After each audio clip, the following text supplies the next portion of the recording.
So let's jump straight in. Welcome everybody with our readings from the Putting on Christ series, our days of 40 weeks, 40 days of prayer and fasting, and these readings that we've been following together. And welcome to everybody who's joined us from other places. It's great to have you with us. Today's reading, it's John 12, verse 20, and it starts off like this. Now, there were a number of foreigners from among the nations who were worshippers at the feast. They were coming up to Jerusalem for the big service. And they went to Philip and they asked him, would you take us, Philip being one of the disciples of Jesus, would you take us to see Jesus? We want to see him. So Philip goes and finds Andrew, and then they both went to talk to Jesus. And Jesus just says, now is the time for the Son of Man to be glorified.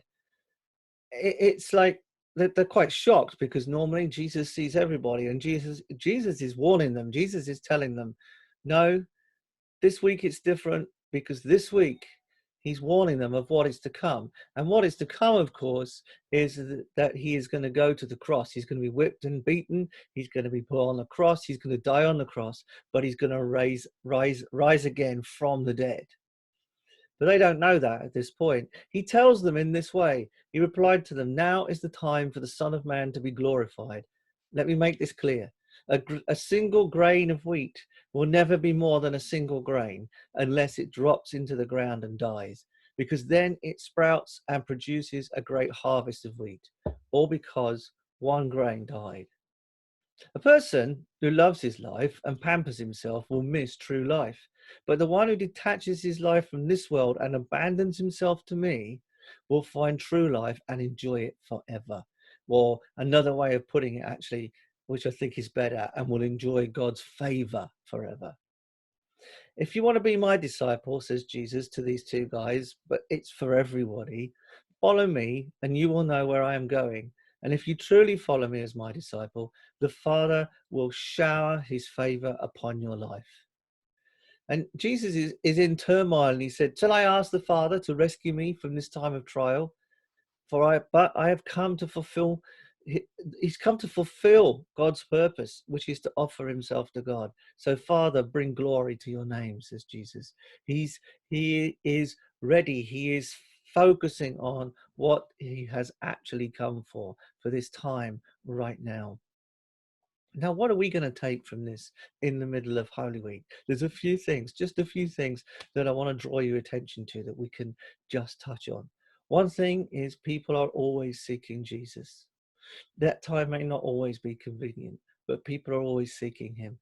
They can't find Jesus now because he has gone to the cross. Jesus is saying this time of people finding me physically here in Israel is ending. So where do people find Jesus now? They find him in us. They find him in the people of God, if we are truly following the Lord as God calls us to. And he tells them, I'm going to die now.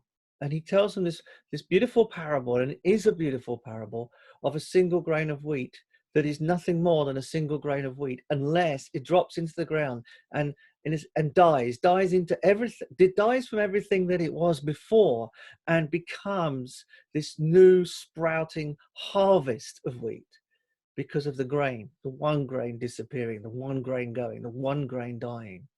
And Jesus says, do you know what? It's not just me that's going to go through this, although, of course, he is the significant and more important than us person that went before us, that enables us to go through the cross to the resurrection. He says the person that just loves his own life, they're going to miss their own life. If you're just pampering yourself, you'll actually miss true life, what God has given to us for now. But the one who detaches his life from the world, he doesn't mean cut off and have nothing to do with the world. He means doesn't just copy the world and follow the life of the world, but abandons himself instead to me. Instead says, right, I'm going for Jesus full on. There's nothing else worth it.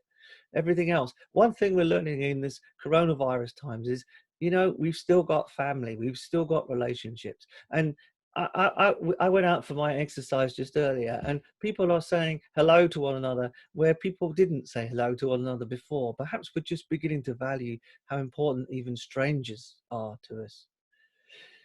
But he says, if you want to be my disciple, follow me and you know where I'm going. the thing with Jesus is it's not just saying to yes to Jesus and doing things your own way. There's a following, there's a journey to join.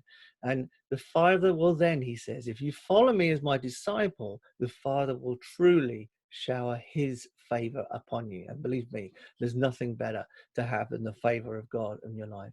And he says, personally, I'm torn right now. They don't understand why. They don't understand what Jesus knows, what Jesus is thinking, but he obviously is heading towards the cross. They don't know that. He says, even though I'm in turmoil right now, I could, will I ask the Father to rescue me from this? No, I'm here for such a time as this. And, we're here right now in these times, even for such a time as this, to live through this, to come out the other side and to be part of the church in glory that comes out the other side, that is properly connected into a community, not thinking about ourselves, but thinking of others. And as I read this, I think this is a good place to remember. We've just heard yesterday, because I'm recording this Monday for tomorrow, Tuesday. We just heard yesterday afternoon that Joan Norton has been promoted to glory. She's gone home. She died at home on her bed, and she has completed her journey here on earth, but now she is with God in glory. And she is that one single grain of wheat, but that has now gone into the ground. And when somebody dies and goes into the ground, as it were, there comes from that, in the people that follow, if they are determined to be that way, a sprouting, a great harvest. All because one has gone, we can learn from our brilliant friend Joan and pick up where she left off. And this is a wonderful thing. This is why Jesus says, if you pamper your own life, you're going to miss life. Joan, she was full of life. I can't forget. Can you? Joan dancing and having her arms in the air in worship, beaming smile she would have on her face so often, words of wisdom, funny remarks, and she was such a servant. She would be helping with little builders, with all the parent and toddler groups. She was a faithful member of the prayer team. She wanted to be praying, particularly on Wednesday mornings. She was part of the Way of the Spirit Bible studies. Joan was somebody who was involved in community. And now let's celebrate Joan's life, that beautiful, dear lady. Yes, we've lost a friend, and it is sad. And I've already shed a tear because of that loss. But also I know I want Joan's life to enrich everything that we are. Most of us, we were only blessed with knowing her for a very short space of time. But what a space of time. And what a beautiful, beautiful person to have in this congregation, in this community. But now, let's thank Joan, grieve for Joan, but even as we grieve for Joan, let a determination that comes in within us. Jesus said here, even though I am torn within and my soul is in turmoil, I will not ask the Father to rescue me from this hour of trial. Don't ask the Father to rescue you. Allow the pain and the sorrow and the loss to push you on, to push you deeper into God, to push you deeper into serving community, to push you deeper into what Jesus has for you here on earth, just as he allowed the turmoil he was going through to push him into the fulfillment of achieving something that would be for the salvation of us all. In the children's booklet that there is this week, there's just a couple of things here. And it just says at the end of this, let us pray as a family for all those who are searching for God. Thank Jesus we can show people what he's like. Pray for the people on your red heart. This is a heart that you've written out from the white box, that they will become friends with Jesus. And in all this time, it would be so easy with the sad things of to us of losing Joan, but remembering she knew where she was going, and she is rejoicing and joining our dear friends that have gone there ahead of us. What a great time it's going to be when we meet up again. When we break out of lockdown, it will be a pale reflection of when we break out of this place and we're all in heaven together. But even in this time, let's remember those who need help, who need food, practically help we can, and also be praying for people to come to know Jesus so that they could know the favor of God in their lives at this time. Okay, God bless you, everybody. Thanks for listening, and be back soon.